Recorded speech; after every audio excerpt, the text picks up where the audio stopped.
Bonjour, dans cette nouvelle capsule, nous allons aborder un thème important pour la programmation qui est la logique binaire.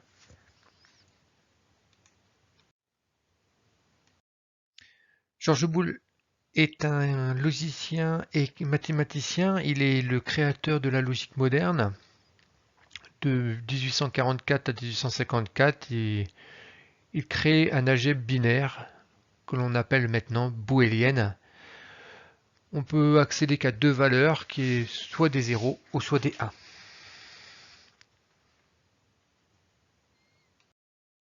Alors qu'est-ce que c'est qu'une variable logique?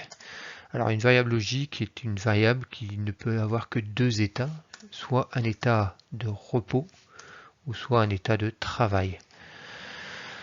Comme on peut constater sur le petit graphique juste en dessous, la variable peut prendre soit l'état 0 ou l'état 1. Alors on a plein d'appareils qui fonctionnent comme ceci. Les plus connus sont les interrupteurs, soit vous avez un état de repos ou un état d'action. Les ampoules, soit elles sont éteintes, soit elles brillent. Les radiateurs, ça chauffe ou ne ça chauffe pas. Les moteurs, ça démarre ou ça démarre pas. Tous les capteurs que vous pouvez avoir de position, en règle générale, c'est du matériel qui ont deux états, ce qu'on appelle du tout ou rien. Alors on va voir le premier exemple. On va prendre un schéma électrique simple, une installation, un câblage simple. Donc on aura ici un bouton poussoir et ici un voyant. On va faire le schéma électrique. Donc on voit bien ici qu'on a bien un bouton poussoir à l'état repos. Donc là, il est ouvert, normalement ouvert, et un voyant juste en dessous ici qui s'appellera L1. Lorsque je vais appuyer sur le bouton S1, d'accord, donc on appuie sur S1, on a l'état passant, donc le bouton devient travail, donc l'ampoule va briller. On peut en sortir dans un tableau de vérité les informations. D'accord. Lorsque je vais avoir l'état 0, mon ampoule est éteinte, donc elle est à l'état 0, logique 0. Lorsque mon bouton poussoir est à l'état logique 1, mon ampoule est à l'état 1. On va en sortir une équation logique. Donc mon équation logique, je vais la sortir à partir de cet élément qui est là. Lorsque on a l'ampoule qui est en train de briller. Donc si S1 est en fonctionnement, L1 est en fonctionnement. Donc l'équation c'est simple, c'est S1 égale L1.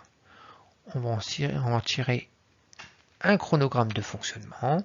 Donc le chronogramme de fonctionnement, comme on peut observer ici, lorsque j'ai ici, je suis à 1, ici je passe à 1. Lorsque je suis à 0, là je suis à 0. Lorsque je suis à 1 ici, je passe à 1 ici. Voilà, cet exemple est très simple. On appelle ça une fonction oui. Deuxième exemple, au lieu de prendre un bouton normalement ouvert, on va prendre cette fois-ci un bouton normalement fermé. Donc un bouton rouge. Donc on peut observer ici que l'on a un bouton normalement fermé. Et puis on va prendre un voyant toujours de ce côté-là. On va en sortir un schéma électrique. On peut observer que, en fin de compte, le bouton à l'état repos, il est passant. Par contre, l'état de travail, il ouvrira le circuit. On va en sortir comme tout à l'heure une table de vérité. Cette fois-ci, lorsque j'ai 1 ici, on va commencer par 1. J'aurai ici j'aurai 0. Lorsque j'aurai 0,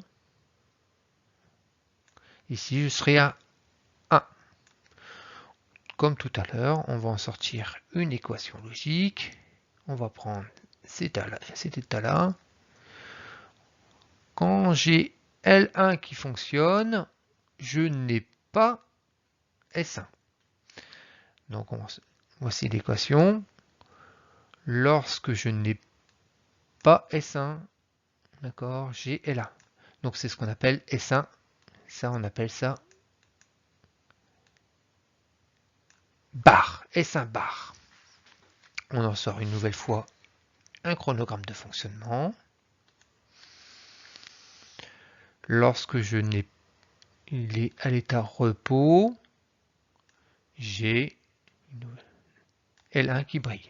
Quand j'ai l'état d'action au niveau du bouton, je suis au repos au niveau de mon ampoule. Et ainsi de suite. J'espère que vous comprenez.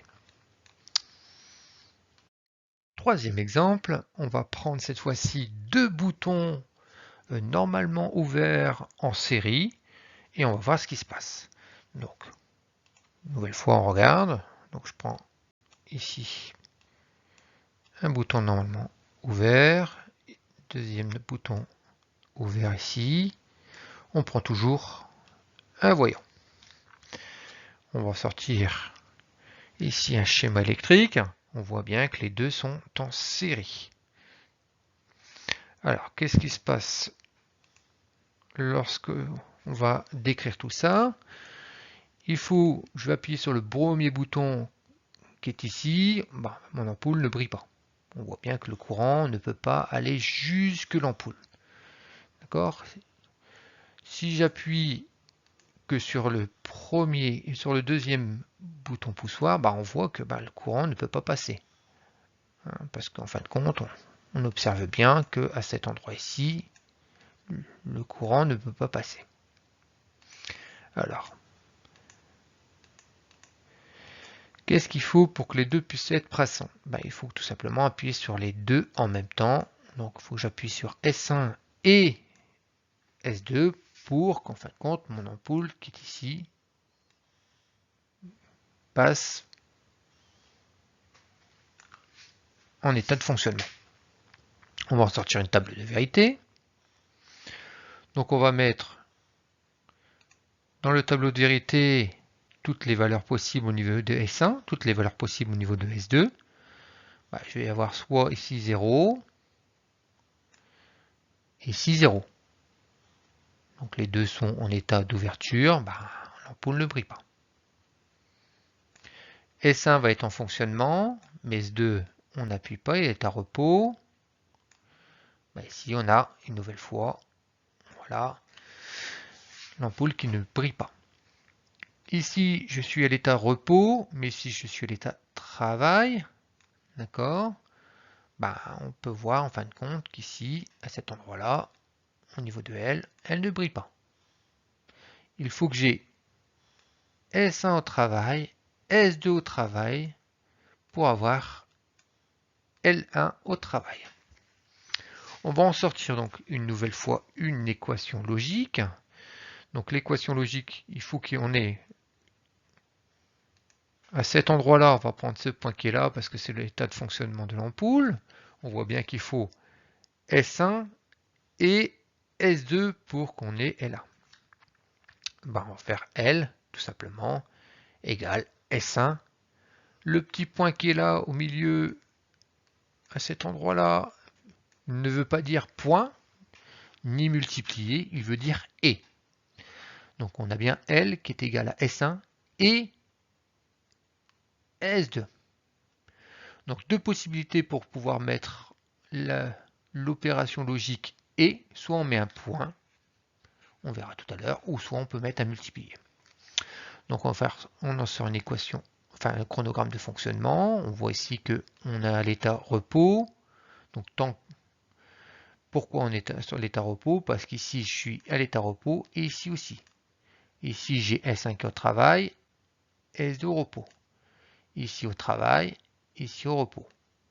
Et ici en fin de compte on voit bien qu'on a travail, travail, travail. Donc on a bien ces deux points-là qui permettent de dire que l'on a cet état de fonctionnement.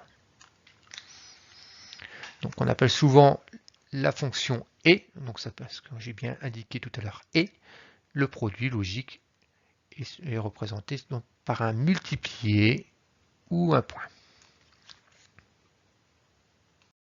Quatrième exemple, on va prendre cette fois-ci deux boutons poussoirs, une nouvelle fois, normalement verts, que l'on va mettre en parallèle. Et on va voir ce qui se passe. Donc, on y va. Premier bouton, deuxième bouton qu'on met en parallèle, ou en dérivation. On peut l'appeler l'un ou l'autre. Donc on va sortir un schéma électrique, et on voit bien qu'on a bien ces deux boutons, d'accord, qui sont en parallèle. Alors, on va expliquer un petit peu le fonctionnement. Je prends une nouvelle fois, je vais mettre ici, je vais appuyer sur le bouton S1. Si j'appuie sur le bouton S1, on voit bien que le courant peut passer à travers le bouton poussoir et donc mon voyant va fonctionner. Deuxième cas de figure, j'appuie sur le bouton S2, on voit bien que le courant peut passer à travers, une nouvelle fois, donc on a bien le voyant qui va être à l'état 1, à l'état d'action. J'appuie sur les deux en même temps, cette fois-ci, j'appuie sur S1 et sur S2 en même temps. D'accord. Mon voyant passe à l'état 1. On va en sortir une table de vérité, comme tout à l'heure. Donc je vais remplir très rapidement, je vous montre très rapidement comment on remplit une table de vérité. On va mettre ici, on va mettre 0. Je mets 1. Je mets 0 au niveau de mes boutons et je mets 1 ici. Je mets 2 0. 2 0, voilà. Je mets 1 et je mets 1.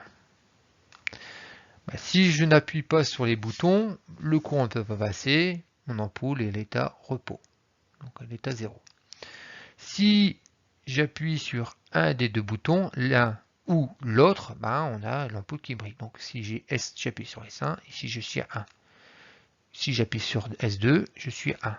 Et si j'appuie sur les deux en même temps, je suis à 1. Donc on voit que cette fois-ci, il y a plusieurs cas de figure pour avoir l'ampoule qui fonctionne. Donc, on va en sortir une nouvelle fois une équation logique. Si j'ai l'un ou l'autre, donc j'aurai forcément la réponse au niveau de mon récepteur. Donc, si j'ai S1, donc le plus qui est là, ce n'est pas un plus, c'est un ou. Donc, si j'ai S1 ou S2, j'aurai forcément ma réponse, donc mon ampoule qui va briller. On en sort une nouvelle fois un chronogramme de fonctionnement. Donc ici, on peut observer que je suis à l'état repos, là je suis à l'état travail, là je suis à l'état repos et l'état travail. Et là je suis à l'état travail et à l'état travail. Donc ici je suis à l'état repos, donc on est dans le cas de figure du haut qui est ici. On peut voir qu'on a donc l'ampoule qui ne brille pas. Si j'ai l'un ou l'autre, donc à cet endroit-là, on voit que l'ampoule brille. Voilà. On appelle souvent cette fonction la fonction OU. Le produit logique et se représente, le produit logique de la logique OU se représente par un plus. J'espère que vous avez compris le cours. Il va être intéressant de voir comment on va pouvoir l'utiliser dans la programmation. Vous verrez qu'on le retrouve très souvent dans les prochains TP que l'on va faire ensemble.